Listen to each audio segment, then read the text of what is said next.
I think the most important elements that an incoming Secretary of State or a long-term Secretary of State have to understand regarding security and monitoring and fraud prevention are, A, you've got a lot of great resources that you can call upon. You don't have to solve the problem yourself. And that could come from within the state system with your CIO. It may come from a variety of other sources around the state. So A, you're not in this by yourself. B, there are opportunities to engage as long as you understand the parameters at which decisions have to be made. From Tyler Technologies, it's the Tyler Tech Podcast, your source for insightful conversations with thought leaders addressing the pressing issues in our communities. I'm Josh Henderson, and I'm on the corporate marketing team here at Tyler. Thanks for joining us. In each episode, we dive into the essential topics shaping our society and shed light on the individuals, places, and technologies empowering the public sector. If you like what you hear, please consider giving us a 5-star rating and review, subscribing on Apple, Spotify, or wherever you listen to podcasts, and recommending the show to others. On today's episode, we're talking with former Kansas Secretary of State and current Vice President of Digital Government Policy and Advocacy at Tyler Technologies, Ron Thornburgh. He joins us to discuss the evolution of technology in state systems, the importance of fraud monitoring and prevention, strategies for navigating the current landscape of security threats, and recommendations for the future. We're also extremely excited to share that Ron has an issue paper related to this conversation on the way. It's called Securing the Future, Strategies for Fraud Monitoring and Prevention, and it'll be available to download next month at tylertech.com. Now, onto our conversation with Ron Thornburgh.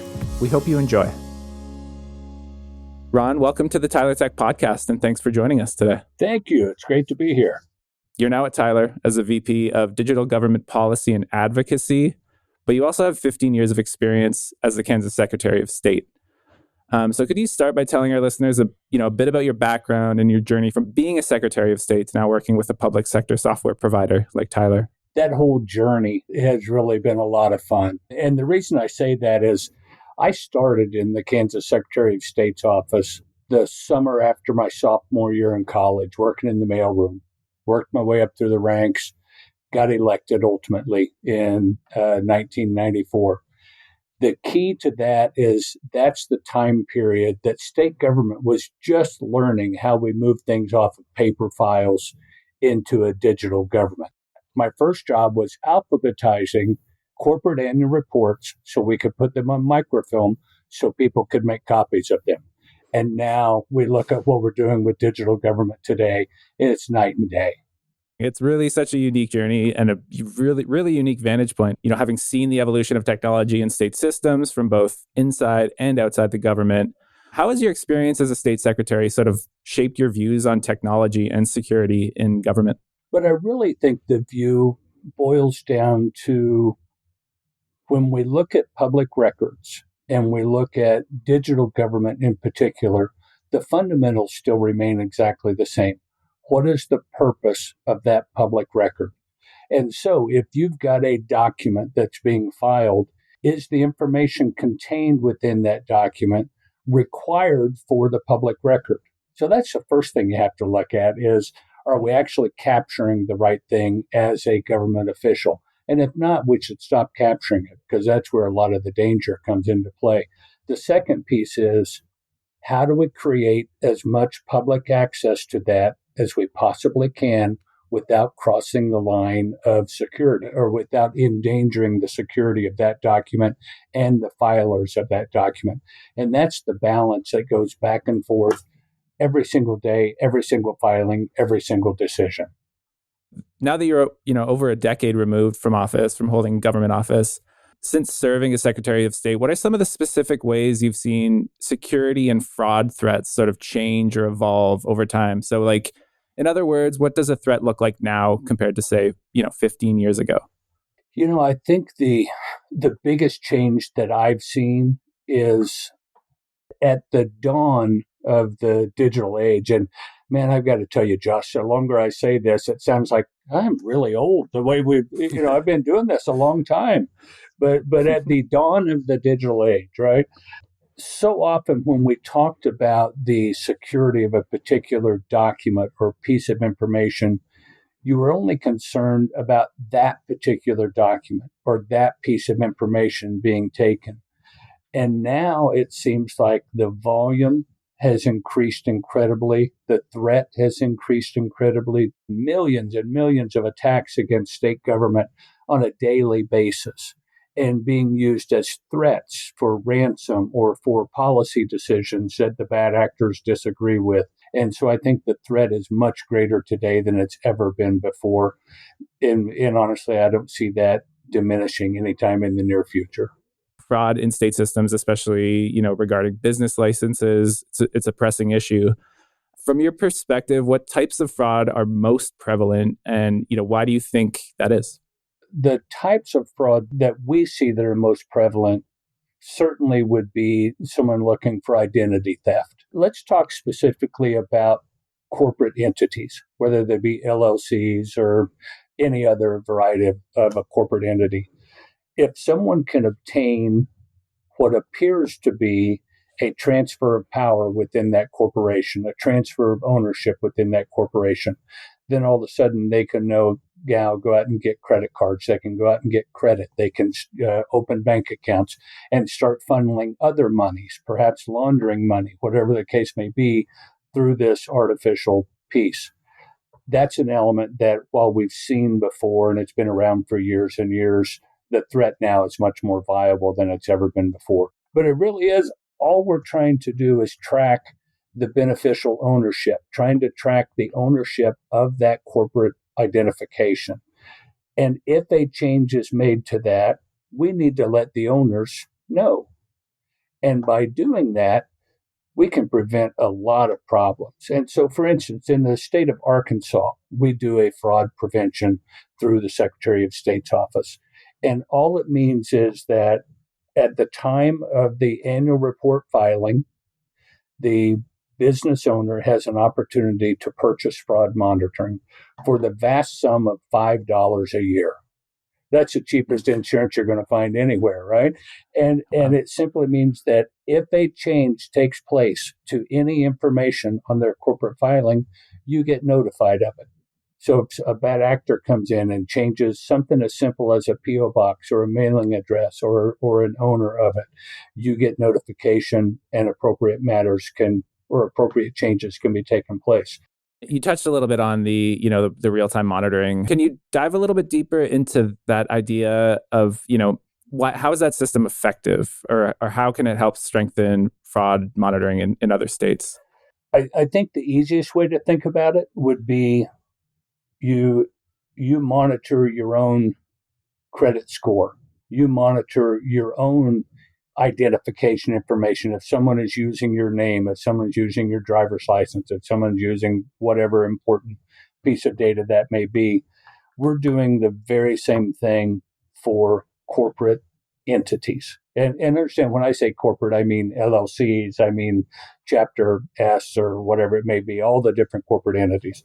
And so what we're trying to do is give them, we know that when they file with the Secretary of State's office, that is the creating authority that allows them to be a corporation to get the legal benefits and legal requirements of that corporate entity, right? So there's value in what the government is providing to you for those benefits. So a bad actor comes along and essentially steals your company.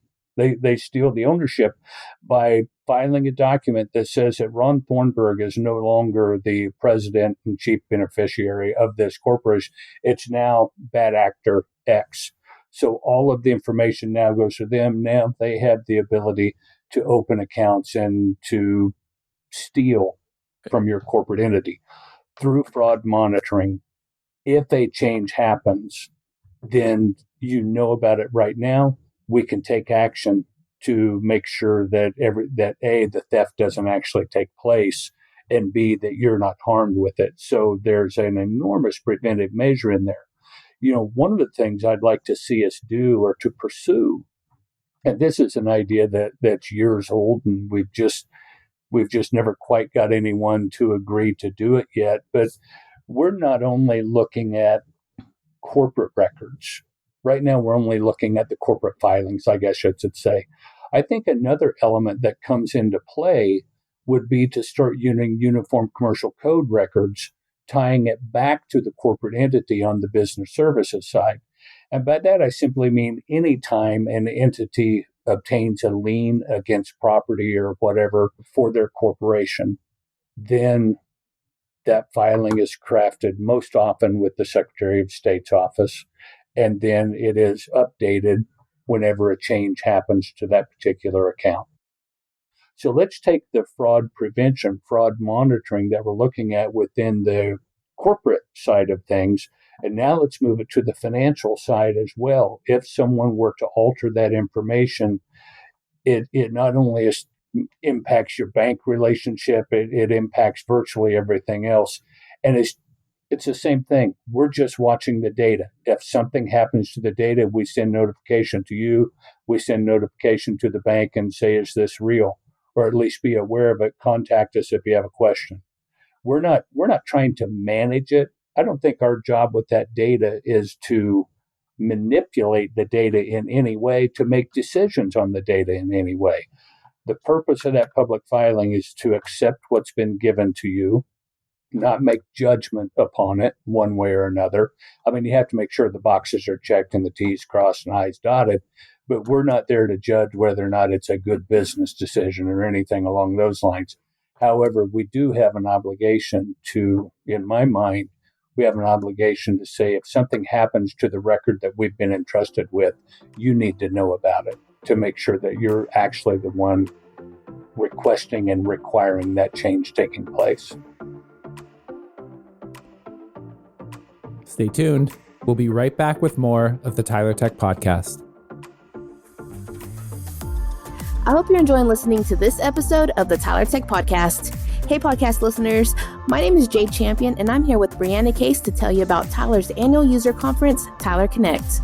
Brianna, tell our listeners why they shouldn't miss Connect 2024.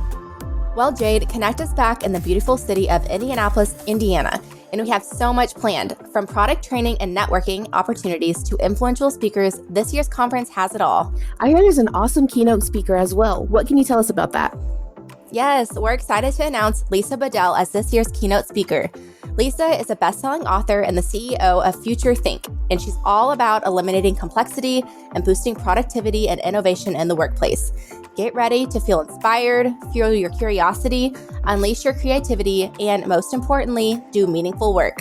Be sure to mark your calendars for Tyler Connect 2024 from May 19th to May 22nd. And you can still take advantage of early bird pricing right now, which saves you $250 if you register before March 22nd at tylertech.com/connect or by clicking the link in our show notes.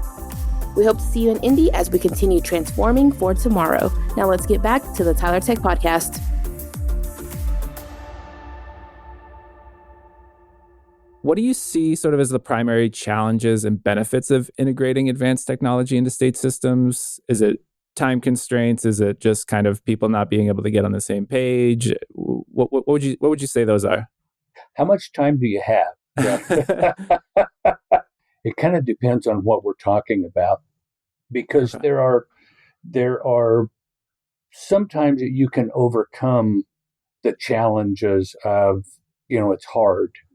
Sometimes you can overcome the challenges of it costs a little bit more money than you thought it was going to be. But I think where the greatest challenge lies most of the time when we're trying to do the significant changes, where you're bringing elements from not only from the private sector, but you may be bringing together 3 or 4 state government agencies and some local agencies reporting in there, and you have a lot of decision makers all throughout that process. Getting everyone to play well in the sandbox is really, really difficult because they're each going to be held individually accountable for it. And they need to make sure that, as much as we all want to play nice with each other, I think their first obligation is, I want to be protected. I want to make sure that this works, and I'm going to make it, I'm not making it difficult for the sake of making it difficult, but I am going to absolutely make sure that I'm not hung out to dry. Now, that sounds like a very selfish thing, and I really don't mean it in that way. What it simply means is they have an obligation as an elected official to make sure that they are providing the service, providing the security, and doing what they have sworn to uphold when they took that oath of office. Sometimes we get caught up in this is the right thing to do and we can do it. And yes, it's going to be challenging, but let's move forward. Meanwhile, they've taken an oath that said, I'm going to do this. I think we have to understand and appreciate what that means to them, what it means to their staff, and how we move forward with that.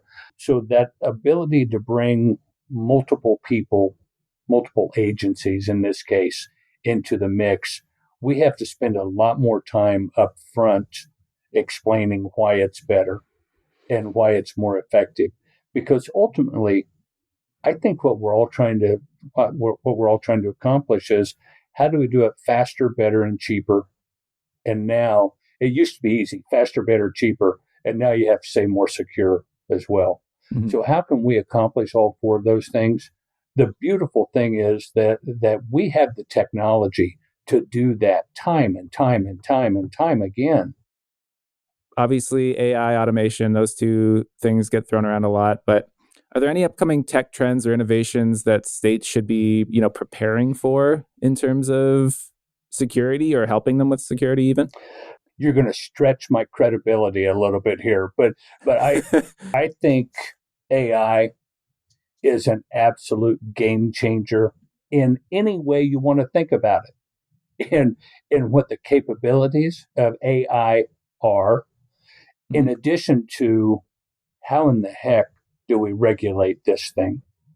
I think that regulatory side, we're at the cusp of trying to regulate this thing that we really don't know what it is. We really don't know how it's going to be used. We really don't know. But we're going to throw a bunch of bumpers around it and try to figure out how to regulate it. I think that is the single most difficult challenge facing federal, state, local government, probably over the next decade, would be my guess. Because you never like to be in a regulatory environment where you're responding to what's already happened. That is a no-win situation in almost any scenario. Something bad has happened and now you're trying to put ropes around it. So the difficulty of generating regulation on AI is, in my opinion, I don't think we fully understand the entire capabilities of it and what it could mean. So how do we develop regulatory structure around something that we don't know what it looks like, tastes like, or smells like? I think that's going to be an enormous challenge for us.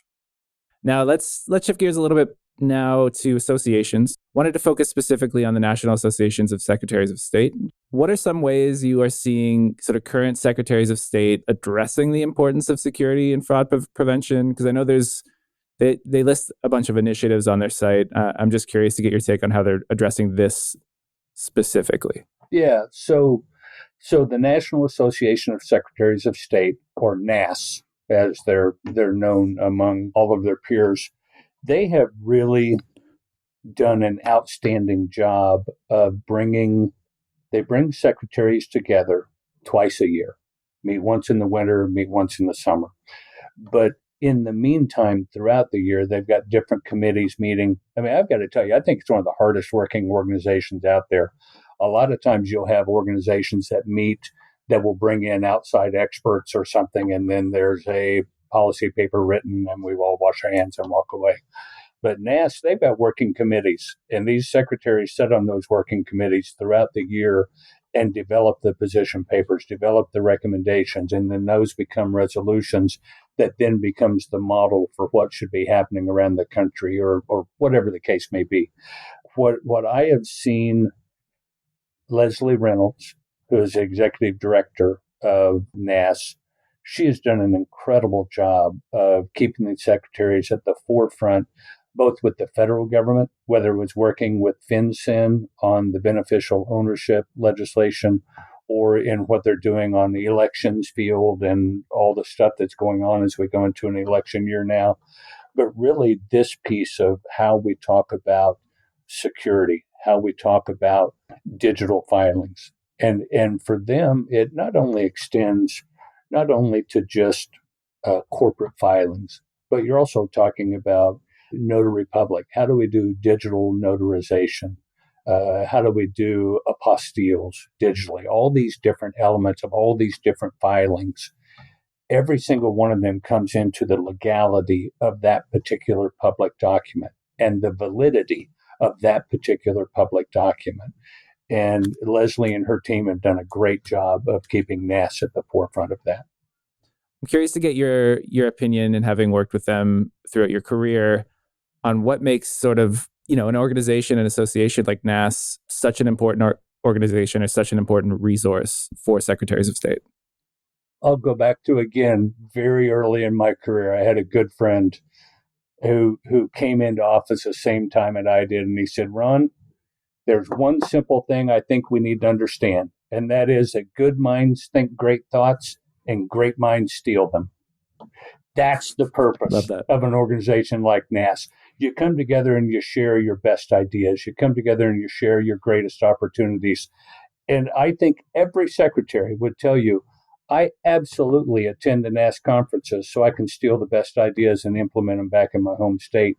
And then you've got a camaraderie that comes along with that. I know that, I'm confident I stole one or two good ideas in my time, but I'm also confident that I helped people implement what we were doing in the state of Kansas as well. So obviously, Ron, we're so appreciative of your time today. The conversation, it's been so insightful, so interesting. I have a couple more questions for you as we start to wrap up here, though. Sure. More reflecting questions. So reflecting on your time as, Secretary of State, what are some of the most important lessons that you think you've learned with, technology security in government?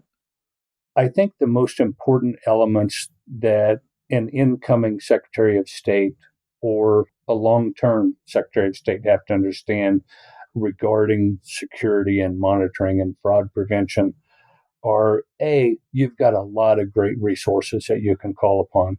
You don't have to solve the problem yourself. And that could come from within the state system with your CIO. It may come from a variety of other sources around the state. So A, you're not in this by yourself. B, there are opportunities to engage as long as you understand the parameters at which decisions have to be made. And that is, what are we trying to accomplish? For the Secretary, I'm going to limit it to the Secretaries of State because this thing could go really wide. But when you're talking about Secretary of State duties, we have an obligation to receive official documents. Are we receiving the right information? Are we handling it in the appropriate way, and are we protecting it? Every parameter around each one of those really has to be addressed in the same way. Are we doing this in the way that provides the greatest access and the greatest security possible, and finding that balance between those two? And now, just to kind of look ahead a little bit, I'm curious if you have any, predictions or hopes in terms of, how you hope secretaries of state or, states look at technology and policy advocacy, or state governance just in general, like how it's going to evolve, or how you hope it's going to evolve. One of the things that many of us have been working on for years and years and years, and I think we're making strides toward it, but we're not there yet, is the piece that frustrates me about government is if I want to file something with the Secretary of State's office, I give him my name, I give him my address, I give him all the pertinent data, and then I have to go to another agency and I give them my name and my address and all the pertinent information. Then I go to another agency that I didn't know about and I give them the same information. Most citizens, I regret having to say this, when they have to file documentation, honestly, they may not know if it's a federal, state, or local filing they're making. And they don't care. I think what we have to grow to is that we should not care either. All they need to know is what I'm trying to accomplish. We can take care of everything else from there. We have the ability to share data among agencies. We have the ability to share policies among agencies. We have the ability to do these things. Do we have the fortitude to do them. I think it's what it's going to boil down to. So my hope for the future is that we can eliminate the citizen scavenger hunt in trying to figure out, how do I do what you're asking me to do? And don't make me come into the office to do it, or offices to do it. So that would be where my hope is. Now, having said that, we are so much better today than we've ever been before in accomplishing that. The distinction is, when we built digital government over the last, I'll call it 35, 40 years, whatever it's been, whatever magic number you want to use, that first iteration of it, we took digital government and we rebuilt the same silos that had been built with pieces of paper over millennia, right? And now we're starting to merge those a little bit at particular junctures. It takes elected officials of vision and courage to make that happen, because it is not easy. This is not something that you can just speak it and people will go forth and do it.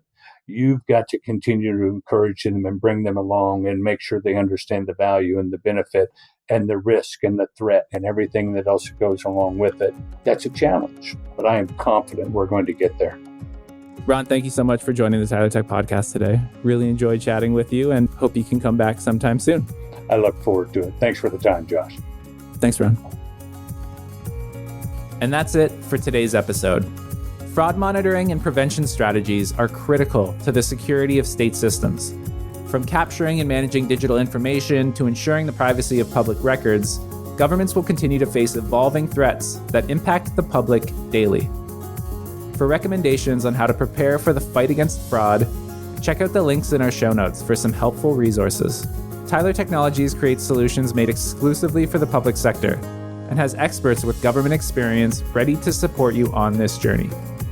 I hope you're excited about what the future holds and will reach out to us at podcast@tylertech.com to connect with a subject matter expert if you'd like to learn more. And whether it's fraud prevention in state systems or modernizing your digital infrastructure or something else entirely, we want to hear from you about what you'd enjoy hearing more of and how we can make the Tyler Tech podcast even better. Fill out our audience survey in the show notes today to let us know how you heard about the show and your ideas for future episodes. And don't forget to leave a rating and review wherever you get your podcasts. For Tyler Technologies, I'm Josh Henderson. Thanks for joining the Tyler Tech podcast.